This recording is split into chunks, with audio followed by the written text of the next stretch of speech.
What do you think are like misconceptions about page speed, and especially page speed in ranking? Well, a lot of people think that it's a big ranking factor. In fact, I was literally looking at a document that a company had produced. This document actually talked about SEO, and it had a section on SEO, which is good. At least they're thinking about it. But the first thing they listed was page speed, and they were actually quite insistent in the write-up that it was the most important ranking factor. Oh, no. And I was like, okay, I've got to find the right way to tell them that I want them to deal with this because it's really important. And it's clearly impacts user engagement and conversion. Yeah. No, it doesn't mean you're going to move up 3 spots in the Right. results. Yeah.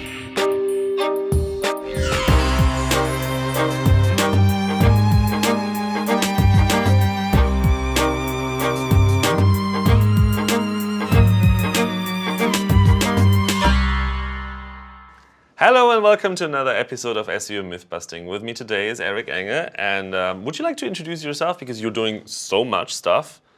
What is it that you're doing?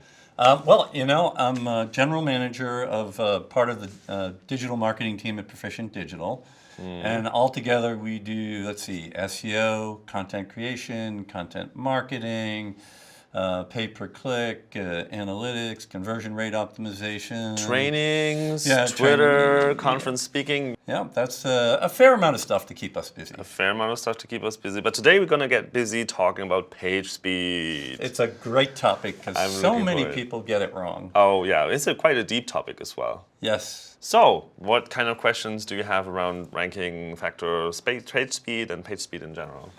So let's actually start in general and just talk about why page speed is important. How's that sound? That sounds fantastic. I think if you look at what you're trying to accomplish, you're trying to accomplish that you're building a good website for your users, right? Right. So now, how many times have you been on the metro or in a car or somewhere in the countryside where you didn't have fantastic reception on your mobile phone? And you were basically just really quickly trying to find something out, and it just took ages for the content to actually show up. That's painful, isn't it? It is painful, and in fact, on some sites that can happen when you are in a place where you have a perfectly strong signal. That's actually true, yeah. Yeah, and that's so frustrating. Right, and you don't want to frustrate your users. Right. And we as a search engine do not want to have users frustrated when they see content. So for us, it makes sense to consider fast websites a little more helpful to the users than very slow websites, right? It does make sense, and I guess my thought process in this has always been that,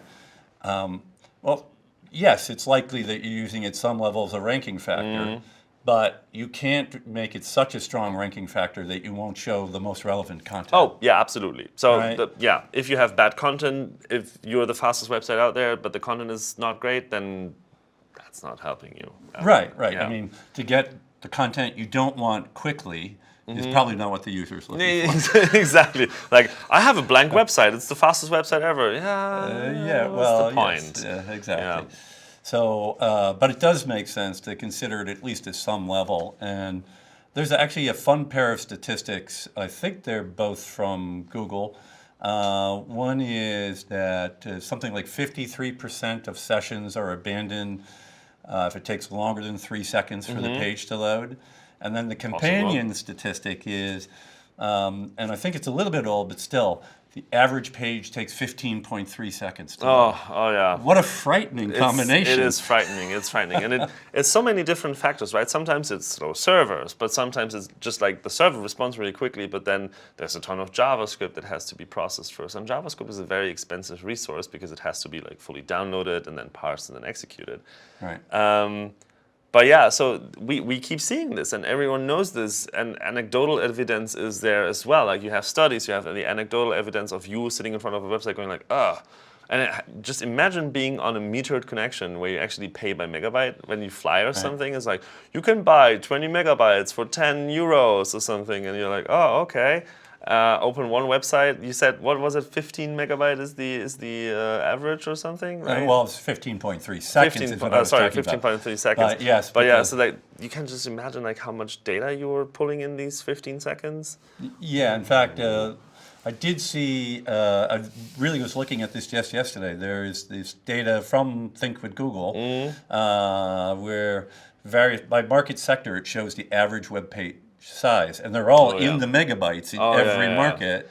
And I think your recommendation is 500 kbytes or less, Yeah, if the I'm not fewer the mistaken. better. The fewer the better, really. Of right? course, right. And just think about it. Like, I grew up with entire video games on like 2 or 3 floppy disks, which each fit like a megabyte and a half or something. So why are we doing this on the web now? What a great idea. Well, maybe we should help people speed their sites up. What do you think? That's the thing, and that's why ranking these by speed is also an important factor. But as you say, like, content still is king. Like, there's no question about that. Right, absolutely. How do you think people are thinking about page speed as a ranking factor? As like, what are they trying to do when they are trying to optimize for it? So, well, in terms of what they try to do, I think there's a few things that people are really good at thinking about related to page speed. So I think almost everybody recognizes that images are a potential issue. Yeah. And, certainly pre-sizing the image rather than making the browser do it, for example, and things like that. And so they get to that first level of optimization. Right. But I think there's other things that they find a lot more difficult. So, for example, the idea of not loading the content below the fold until the content above the fold is present. Of course, that's a little harder to implement. We have native lazy loading for images now, so that's something at least. Yes, it is something. And then I think another thing that they have trouble with is, and you actually mentioned it a moment ago, the idea that the way you're hosted and the way your CDN is set up can be big factors if those aren't actually set up properly. First of all, they might not have a CDN. Oh, yeah. But they may have it, and it may not be properly configured as well. No caching and stuff. We've seen all of this. Yeah. Yeah, exactly. And then it could be as simple as I need more memory in my web server, or a dedicated server when I'm on a shared server connection. All of that sounds pretty solid, but is there any misconceptions or myths that are going around where you're like, what's happening here? Where's this coming from? Is that true? So I do think maybe I could state the myth almost as an inverse, is they're too focused on just a few surface level factors. Oh, yeah. And they don't realize there's other layers to this problem. There's layers to this, yes. Yeah. Although there's another thing I can suggest actually as a myth, if you will, which is if I go into and get my Lighthouse Tools report on a page, and I see it says, oh, this will cut 6 seconds out of the load time, and then they do that thing and the page didn't speed up by 6 seconds. And I don't think people realize that some of these things are threaded. Oh, yeah. So yes, I did something good, but I have 4 other problems that also need to be fixed. Yes. So I do see a lot of people getting That's an tripped interesting up on one. that. Yeah, and Lighthouse is a tricky one to begin with because people are getting confused by the idea that what they are seeing in Lighthouse is what users are seeing, and that's not the case because you are literally testing from your machine, from your browser, from your internet connection, and not necessarily what real people are experiencing when they're on their mobile phones on a spotty connection out there. So I think it's important to remember Lighthouse is lab data. Right. And it makes predictions on what you can improve, but that doesn't necessarily mean that, oh, now you're all doing fine. Do you also think that people are paying too much attention to the scores itself? Because I hear that quite a lot. Yeah. So like the myth is like, oh, we're using the Lighthouse score for ranking. That's not happening. That's not what we're doing.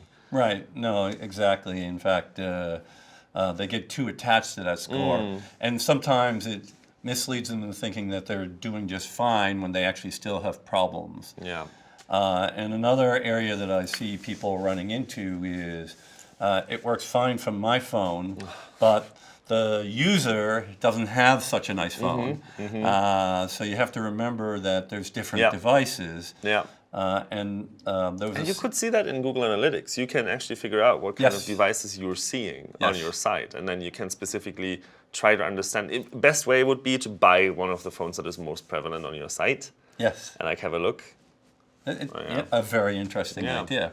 And I actually shared a slide in one of my presentations recently, which it showed data actually for CNN.com processing. And it was around 3 seconds for the high-speed phone. But by the time you get to a user with a less than $100 phone, it was 15 seconds to load. And you just really need to remember that the users have all different banner devices. And you probably want to do a good job by the great majority of them. Absolutely. And you want to be aware that a slow phone on a slow connection is like the worst situation you can probably run into in this kind of situation. And you can use things like web page test to get a better feeling for how that would feel. Like you can test from different locations and different network connections. Right. I would definitely recommend doing that. Yeah, there's so much more that you can do. And also, if you have a website that is listed in Chrome User Experience Report or CRUX, yes. Then definitely use that as well. And I think not many people are trying that out.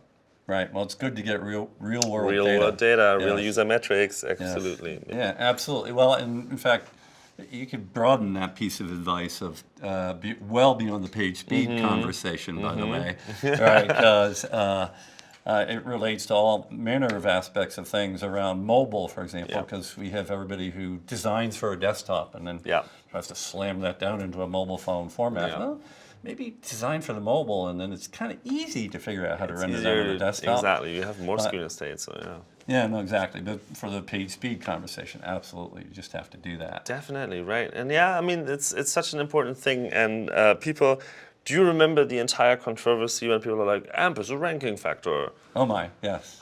It's not. And then people are like, but, and page speed plays into that as well, right? AMP gives you a certain expectation that you can have for your sites in the search results. And I've seen good, fast websites rank higher than the AMP equivalent. So like, maybe it is not the most important ranking factor, but it's definitely an important one, as in like page speed is an important ranking factor. Right. AMP not so much. AMP is just like this little badge that gives the user an expectation that they can have about it. But page speed does matter for your users, and it does matter for your conversions, as you said. Like sometimes it's configuring your CDN, getting a CDN, configuring your CDN, making sure that caching is done right, and making sure that you architect your websites and web apps in a way that they are fast by default. Right. Yep, and if you can do that without AMP, then that's fantastic. AMP is a fantastic toolkit to help you do that if you don't know how. Yeah, and you could go with progressive web apps as well, by the way. Yes, which are very nice because of their ability to preload content into the cache on your phone. So by the time the user requests the page, its content is there. Yeah, that's true. Yeah, so that's another way to skin a cat. No, I'm not supposed to say that because that's really uncomfortable for cats. Really uncomfortable for cats. Yes. Yeah. So take it the way I meant it. I get it. So anything else around page speed where you're like, what's happening there? Any questions you have on page speed? I mean, really, I guess it's reasonable to presume that there's not any prospect of Google dialing up that ranking notch. It's basically you're kind of set with what you've done. I mean, I know the algorithms change all the time. Algorithms change all the time. But just from the logic perspective, the issue that we talked about already between the relevance of the content being, content being king, it's still going to be king. Absolutely. You have to deliver the right result. You want the relevant content. If you have 5 right results, and maybe it nudges something up. Yeah, like if you have 2 results that are basically doing fine content-wise, we would probably get the one that is faster, more prominence in the search results. But yeah, and also I think it's important to understand that we're not doing it by score or Lighthouse or something like that. It is more we're bucketing pages into like this is a programmatically slow one, this is an okay one, and this is a fast one. You see that in the speed report as well in the Search Console. Right. So I think people need to just like figure out if they have really slow pages, how to make them faster. And probably if they're in the middle bit, you also want to go to the fast bit, but it doesn't matter if you have a Lighthouse score of 90 or 95. That doesn't really make a difference. All right, Eric, thank you so much for being here and talking all things page speed with me. That was amazing. And I hope that everyone liked it and leave comments and likes with us. And thank you very much. Yeah, hope you all enjoyed it. Bye. Hey everyone! So, next episode is gonna be with my fantastic guest Rachel Costello. And Rachel, what have you brought for us? We're going to be talking about canonicalization and URL deduplication. Sounds really cool. Don't miss it. See you then.